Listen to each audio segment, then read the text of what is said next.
Ladies and gentlemen, welcome back to the next big thing in sports podcast. My name is Matt Maccoy, and once again, I will be your host for this episode.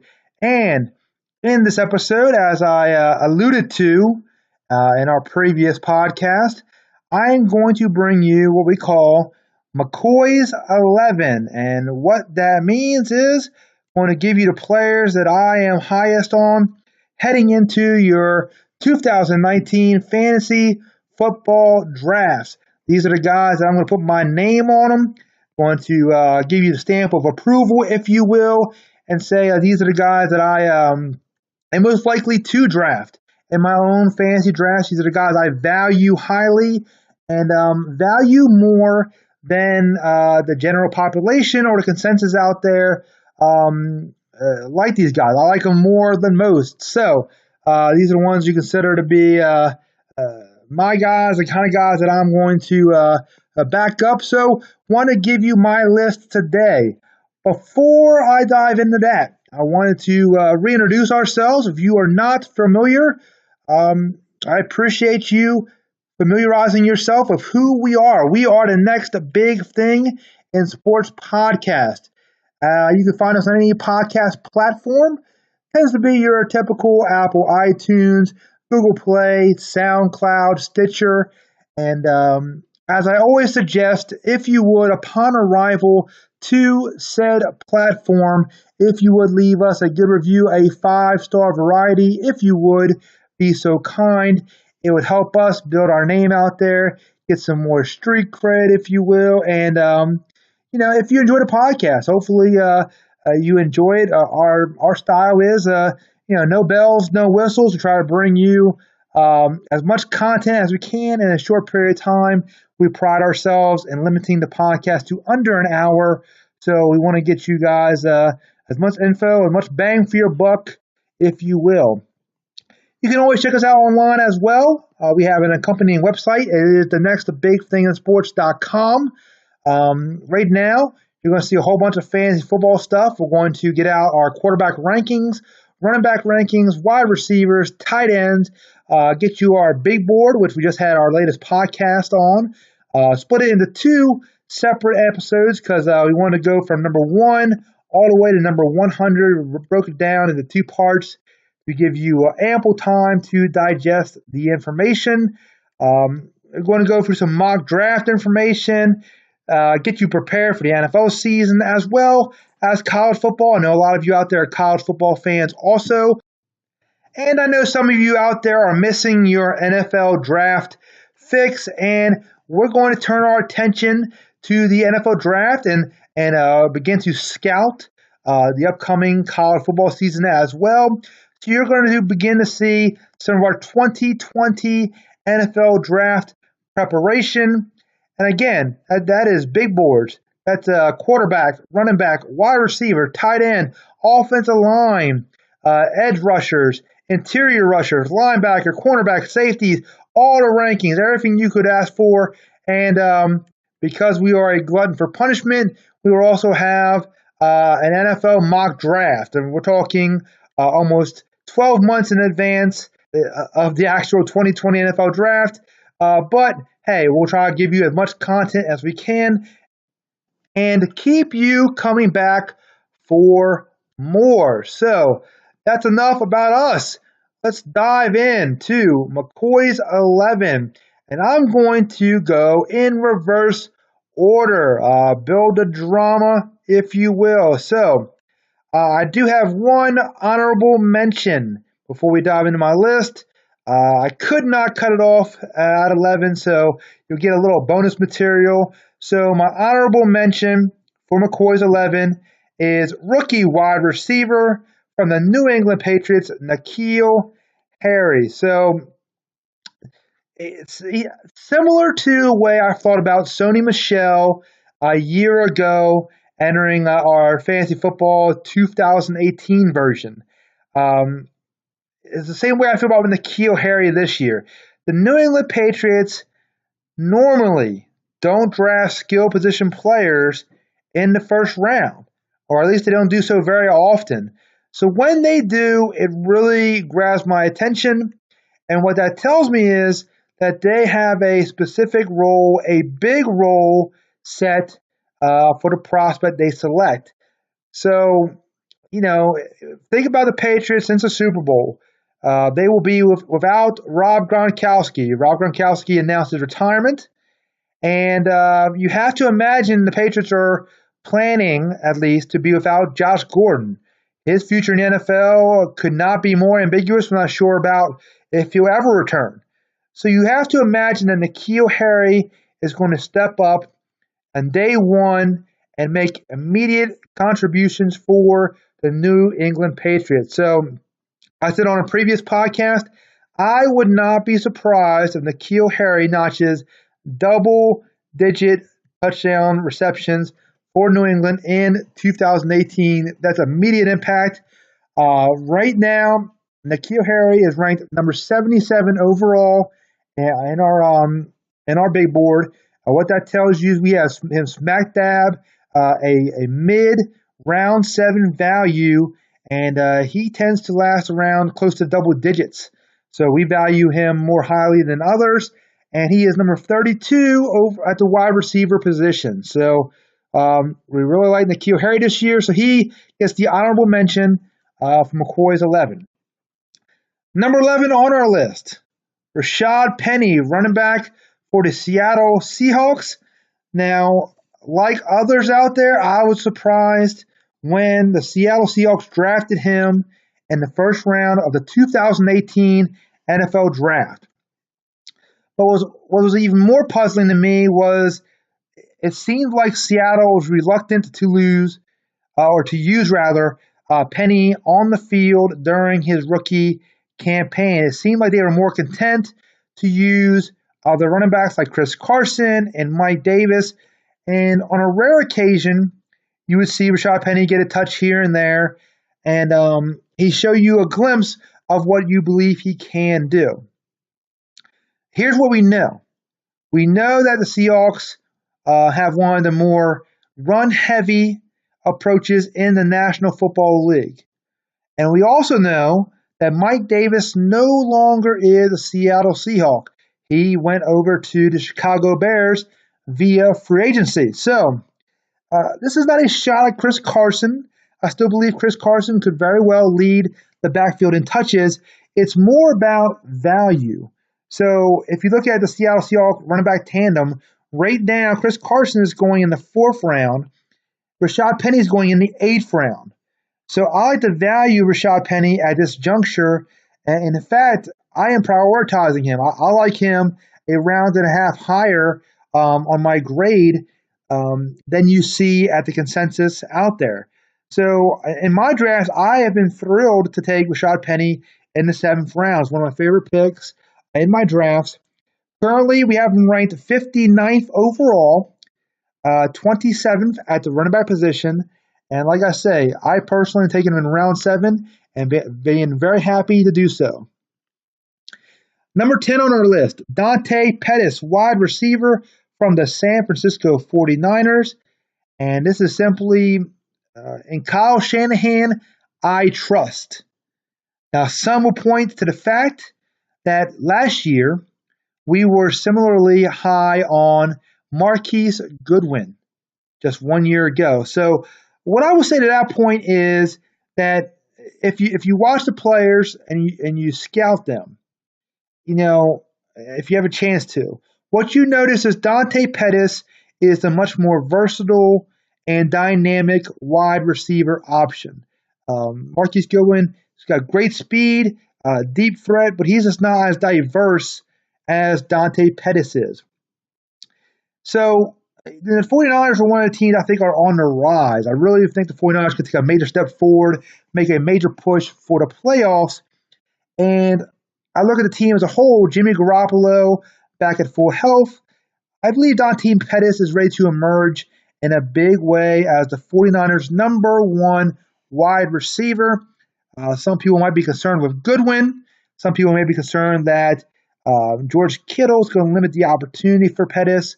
Some people may be concerned with the fact that the 49ers took a wide receiver in round 2 Debo Samuel, who I also really like. I don't think any of these comments detract from Dante Pettis and his value. Currently, we have him ranked 68th overall, and that's number 30 at the wide receiver position. So we like Dante Pettis a great deal heading into the 2019 fantasy draft. Number 9 on the list, Lamar Jackson, quarterback of the Baltimore Ravens. And I believe this might be an issue of recency bias. The last time we saw Lamar Jackson, it was in the wild card round of the 2019 football playoffs. And Jackson, along with the rest of the Ravens offense, admittedly, they were falling on their collective faces against the Los Angeles Chargers. I believe this is a lasting image that has caused Lamar Jackson to slide further down fantasy football rankings than he should. Now listen, I'll be the first one to admit that the fantasy quarterback position is a deep one, but when you can look at the position and you can clearly identify rushing yards at the position, they're king. The fantasy rushing yards can really propel somebody because not everybody can run. Not everybody can give you that extra element of fantasy production with their legs. And no one has a higher ceiling rushing than does Lamar Jackson. Listen to these stats here. In his 7 regular season starts, and now you're including the one playoff game following the bye week, Lamar Jackson passed for 1,308 yards. That puts him on a pace for 2,616-yard pace. Now, we all can agree that's a very pedestrian mark. You would not want that from your fantasy quarterback. However, at the same time, Lamar Jackson rushed for 610 rushing yards. That puts him on a pace for 1,220 rushing yards in the regular season. To give you the proper context, I did the math on this. If you combine the fantasy points that you generate from 1,220 rushing yards with his passing numbers, you equate the yardage numbers together.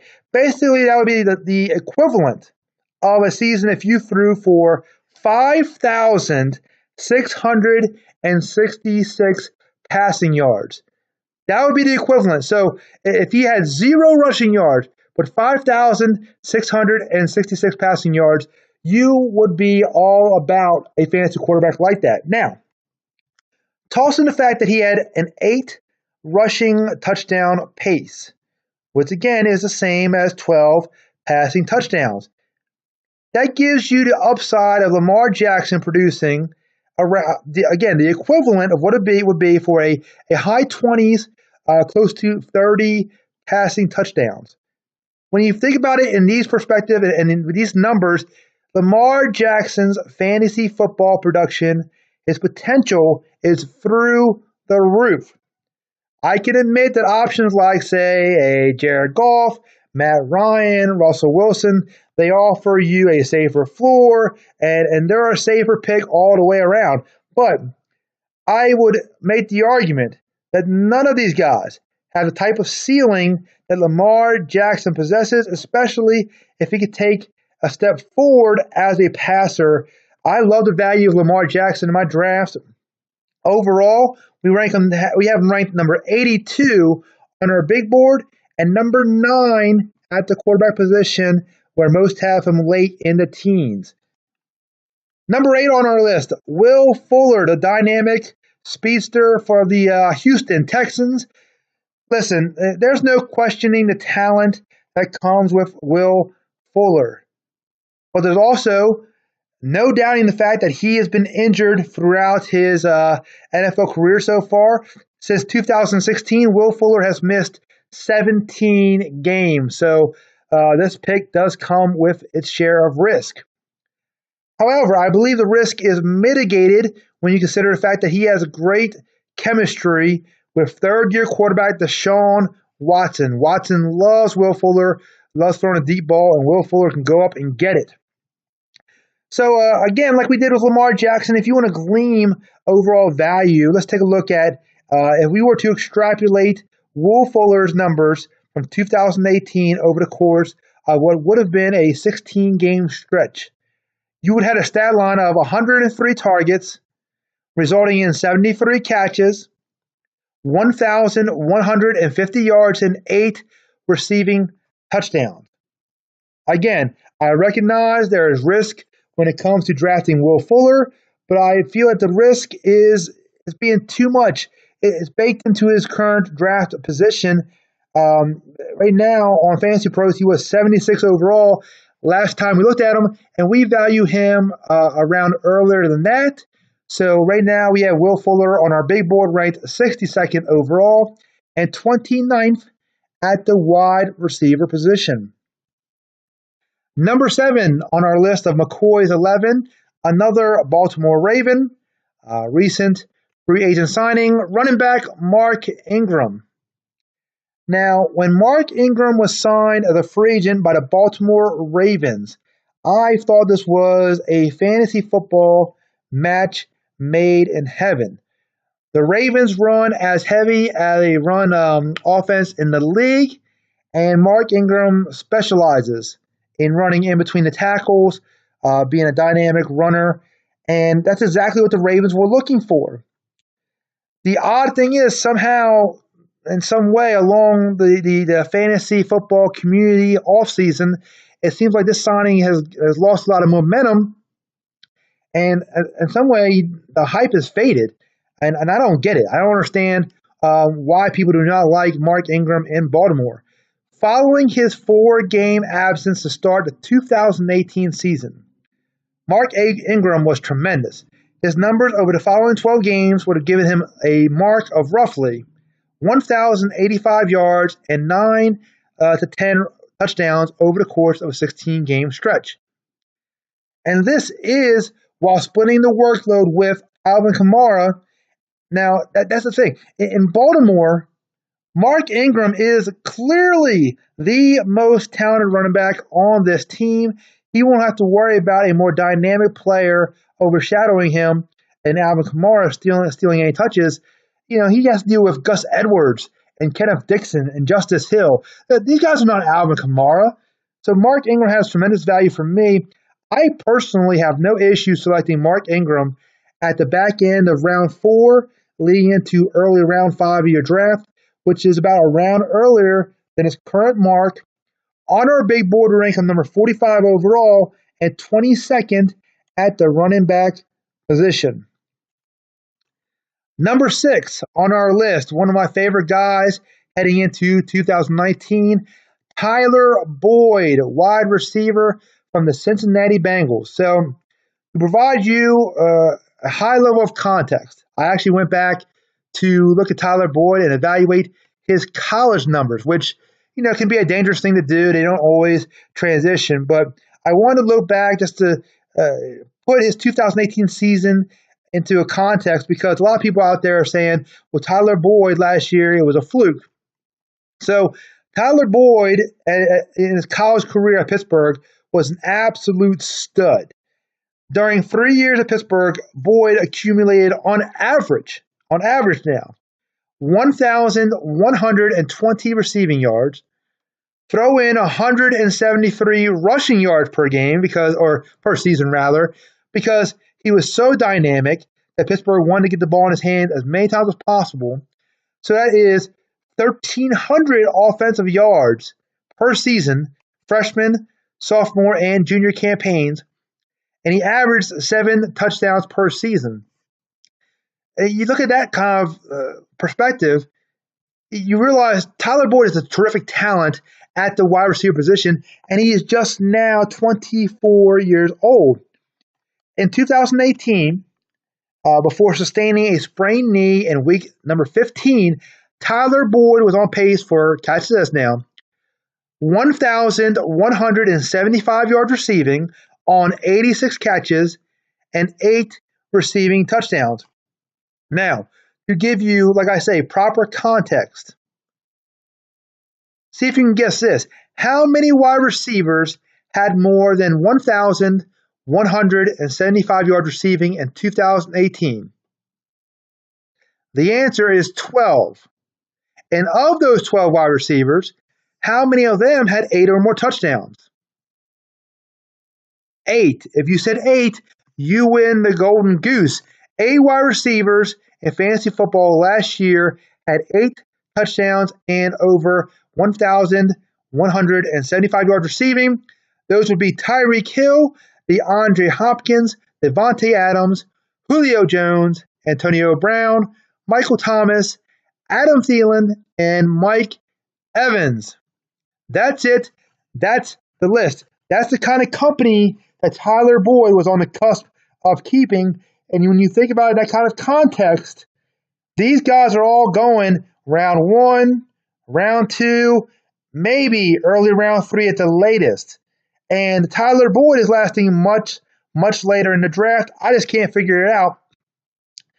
I know, or at least I think I know, that the Bengals know what they have in Tyler Boyd. So Cincinnati Bengals had 10 draft selections in the 2019 NFL draft. And do you know how many they used at the wide receiver position? You guessed it. The answer is 0. It took 0 wide receivers. They bring in offensive-minded head coach Zach Taylor to rejuvenate this offense. I just believe Tyler Boyd is a great fit. He's in a great position for fantasy success. So my question to you would be is why is he being ranked 65th overall after players like Corey Davis, Calvin Ridley, Hunter Henry? I don't understand it. I have him ranked 2 rounds higher than the consensus. We have him ranked 41st overall, 19th at the wide receiver position, and I know I can get Tyler Boyd in round 5 of my fantasy football drafts. I love it. Give me all the shares of Tyler Boyd that I can get. So now we enter our top 5 on our Maccoy's 11 list. And number 5 is another wide receiver, Sammy Watkins from the Kansas City Chiefs. And listen, I understand this one. This is a one where I believe he's being undervalued in the fantasy football community, but I understand it. I get it. So Sammy Watkins was a top 10 pick in the 2014 NFL Draft. And since that time, I believe you could categorize his career as being a bit of a disappointment. Sammy Watkins has only gone over 1,000 yards just one time, and he has never caught double-digit touchdowns. For a wide receiver going in top 10, that has to be considered at least a disappointment so far. So why are we so bullish on Sammy Watkins entering the 2019 season? So if you take out his one target game at Denver in week number 4 in 2018, Sammy Watkins was on pace to go over 1,000 yards for the second time in his career prior to the injury that he sustained in week number 11. That injury essentially cost him the last 7 games of the regular season. So, again, context is king. I want to give you guys some numbers real quick that are floating around Sammy Watkins. Number 1, Patrick Mahomes, his quarterback, completed 383 passes for 5,100 yards and 50 touchdown passes in 2018.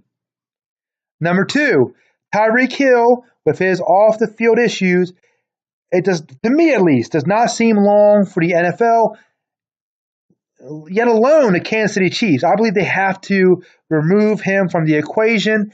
And if indeed absent from Kansas City, what that offense is missing is they'll be trying to replace 137 targets, 87 receptions, 1,479 yards, and 12 touchdowns. Now, some of you out there might be saying, well, Matt, the Chiefs did trade up for Maccoy Hardman in the second round of the 2019 NFL Draft. I hear you, but Maccoy Hardman is a raw prospect. He is going to need time to refine. He is not going to come out and produce like a Tyreek Hill. I believe if you believe that, you will be in a foolhardy. I think you are putting too much on a young man like Maccoy Hardman. He's going to step into that Tyreek Hill role, but he's not going to produce like Tyreek Hill. No way, no how. So Sammy Watkins has the talent. Plus, now he has one of the best opportunities in all of fantasy football. I believe he leads the potential to have a fantastic 2019 season. We have him ranked 40th overall. That is right in the middle of what you would consider round 4. I love him. Back end of round 4, early round 5. If I'm looking wide receiver, Sammy Watkins is very high on my list. We have him 18th overall, 40th overall and 18th at the wide receiver position. Number 4 on our list, another wide receiver, Julian Edelman, wide receiver from the New England Patriots. And this one, I just absolutely cannot wrap my head around. Don't understand why he's being devalued in the fantasy football community. Look, he's been one of the more consistent NFL performers for the past decade. Julian Edelman was flat out amazing down the stretch in 2018, and he continued to get better and better into the postseason on his way to becoming the MVP of the Super Bowl. So, again, trying to provide some context, give you some numbers here. If you take Edelman's numbers in 2018, project them over the course of a 16-game season, 144 targets, 99 catches, 1,133 yards, and 8 touchdowns. Especially if you're playing in a PPR or a half-point PPR format, what is not to like? Right now, Julian Edelman is being ranked behind players like Kenny Golladay, Robert Woods, and Damian Williams. These guys don't have anywhere near the level of consistency, production, or experience that Julian Edelman's had. This screams disrespect to me. I currently value him a round and a half higher than the consensus. I love Julian Edelman. Back end of round 3, early round 4, I will pounce on Julian Edelman almost every time, especially early in round 4. We currently rank him 27th overall and 12th at the wide receiver position. So we have a wide receiver 1 grade on Julian Edelman. I love him this year. Don't see what's not to like. Number 3 on our list, Carson Wentz, quarterback of the Philadelphia Eagles. Again, as I said about Lamar Jackson, I understand the quarterback position is insanely deep. But ranking Carson Wentz outside of the top 100 picks overall is just wild to me. The general feel that I'm getting out there is that people have either forgotten that Carson Wentz was essentially the MVP of the NFL through 13 games of the 2017 season, or they feel his 2018 season was more of a disappointment. Now, both seasons were shortened by injury, but let's do the project game. If you projected his numbers over the course of 2017 and 2018, where does that leave us? How would he have performed on a full slate? So we examined it over a 4-point per passing touchdown league, how he would have produced. So in 2017, projected 16 game, he would have had 4,218 yards, 42 touchdown passes to go along with 9 interceptions.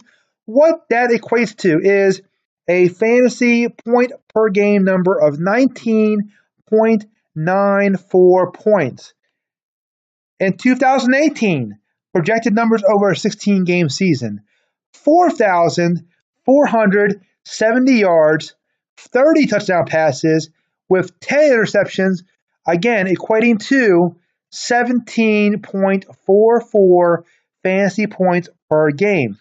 So when you look at 2018, side by side with his 2017 MVP-esque caliber campaign, Carson Wentz's numbers were just 2.5 fantasy points down from the 2017 numbers.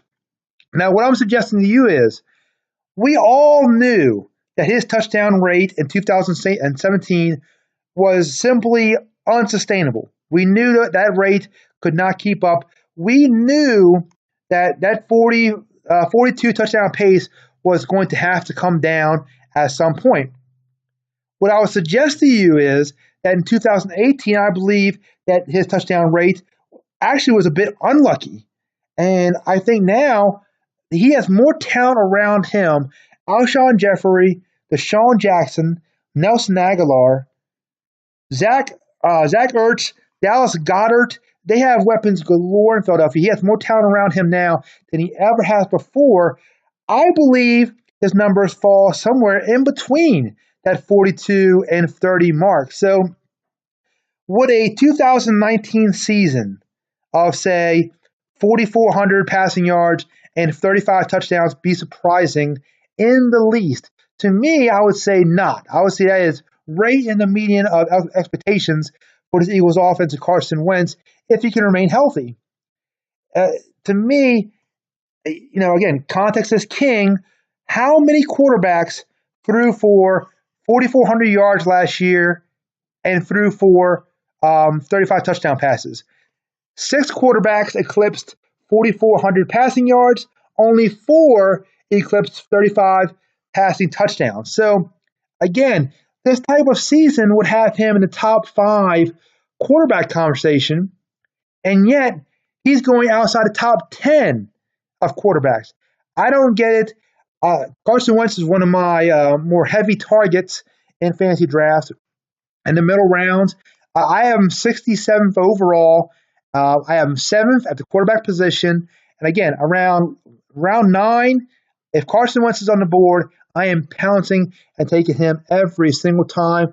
I love the value he's going to bring you and your fantasy team in 2019. Number 2 on our board, and I have to admit I cheated here a little bit. It's my podcast. I make the rules, so just deal. I got 2 guys here in the second slot, and that's Dalvin Cook, running back from the Minnesota Vikings, and Nick Chubb, running back from the Cleveland Browns. So hear me out. The reason why I included these 2 guys is because these 2 guys basically are a marriage of what I consider my fantasy football strategy to be, but also it matches their talent. And that's what you really want in your early picks in your draft. And then that's what makes fantasy football stars out of what I believe these guys can be. So, not that every fantasy football draft is the same. I've done a few. But what I can tell you is that running backs fly off the board quickly. They come off the board very fast. Do I want to be picking from, say, a Devontae Freeman or Derrick Henry or Philip Lindsay as my RB2? Me personally, I don't want to do that. I'd rather lock up my RB2 earlier than that and have a better feel more comfortable about my running back position than to rely on one of those guys. So I want to look, I want to lock down my running back position quickly, and to do so, I have to value one with the talent. I personally just cannot justify reaching for a player like, and these guys are guys I like. I like Aaron Jones. I like Sony Michel. I like Marlon Mack. But I cannot justify taking one of these guys in round 2. That doesn't make any sense to me. So I don't want people saying, well, he's only taking running backs because he loves the position. No, that's not the case. It has to be a marriage of the position and the value. So I've identified 2 specific players who I believe meet this strategy and the value. And again, that is Dalvin Cook and Nick Chubb. To me, both players are centerpieces of their teams. They are explosive playmakers. And both teams have explosive playmakers on the outside too. So Dalvin Cook, the defenses cannot just focus on him. They have Stephon Diggs, Adam Thielen on the outside. In the case of the Browns, Odell Beckham Jr. is going to take a lot of attention.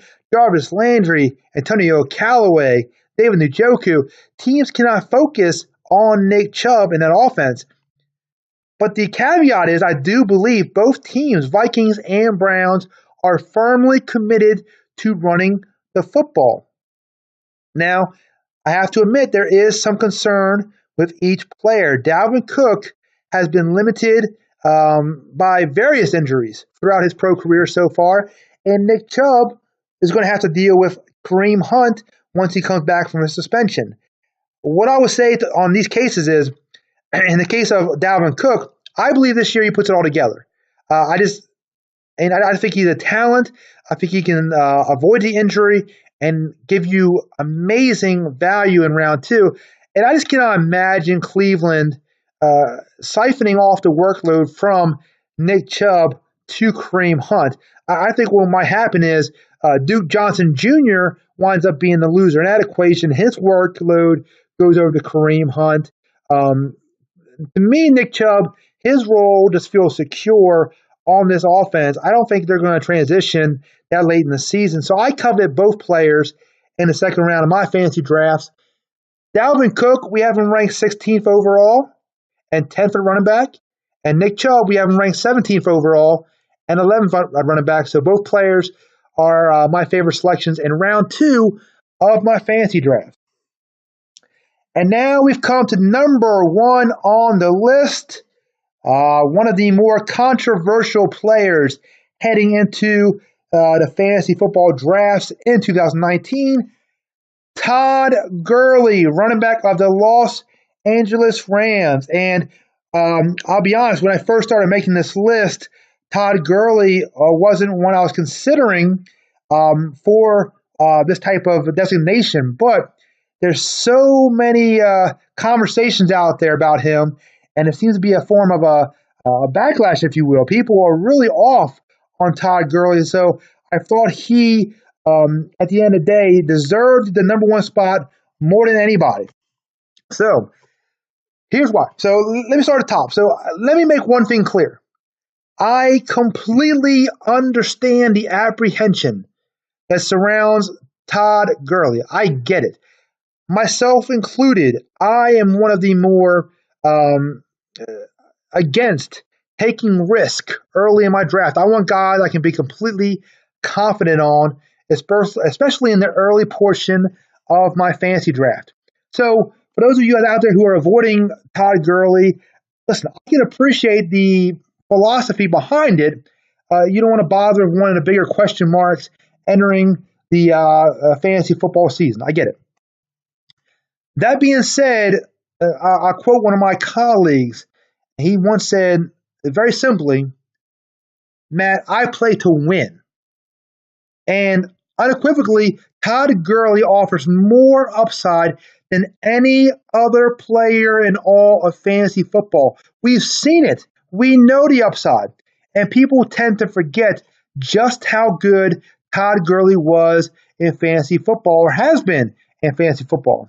So, depending on your scoring system, on a point-per-game basis, Todd Gurley lapped the fantasy football field in 2018.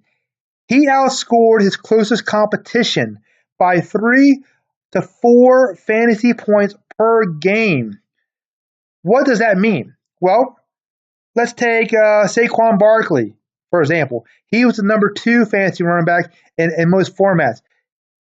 He outscored the number 9 running back by 3 to 4 fantasy points. So the difference between number 1 and number 2 on a point per game basis is the same as number 2 and number 9.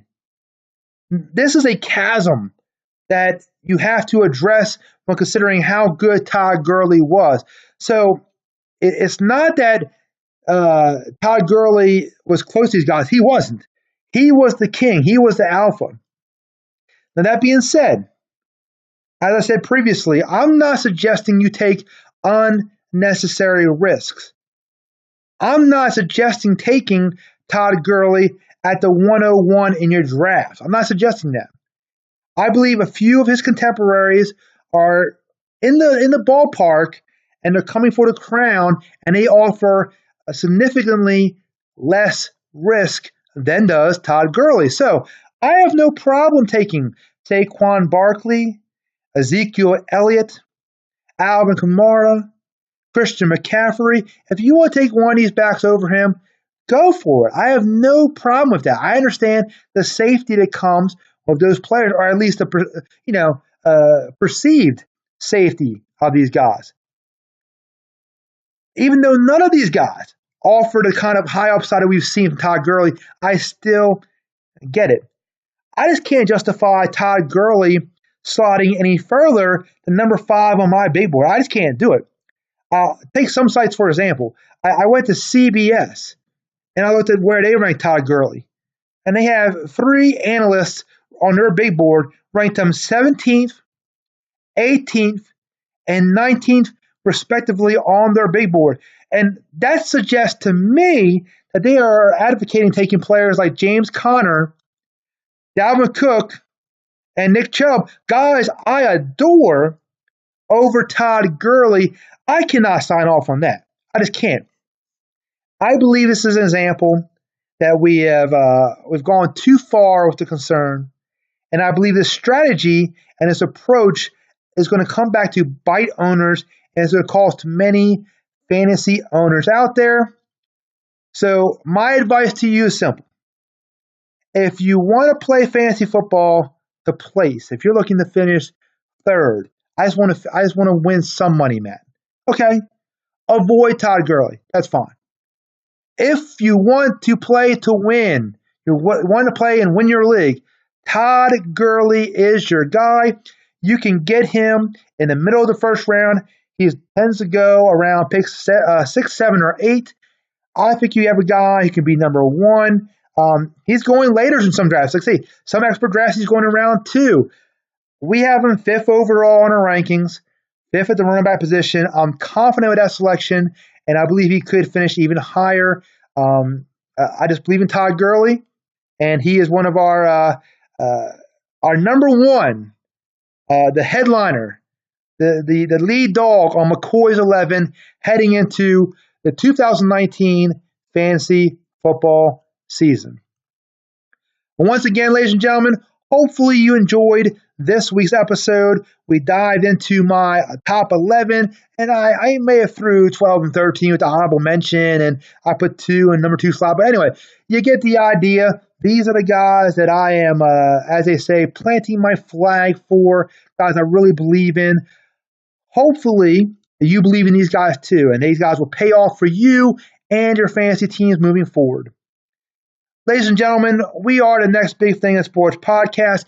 We appreciate you tuning in. You can always find us anywhere that has the podcast platforms. Again, Apple iTunes, Google Play, SoundCloud, Stitcher. These are the places to find us. When you do, if you would find it in your heart to do so, if you would leave us a 5-star review, we would appreciate it. Hopefully you guys enjoy the content. Also, if you're looking for additional content, go over to our website, thenextbigthinginsports.com. You can find all your fantasy football related material. That's rankings, big boards, mock draft commentary. We're also going to have our overarching NFL commentary, our predictions leading into the 2019 season. Who we think is going to be Rookie of the Year? How about MVP? Who's going to make the Super Bowl? All that stuff will be discussed in its due time. And we're also going to dive back into the NFL draft.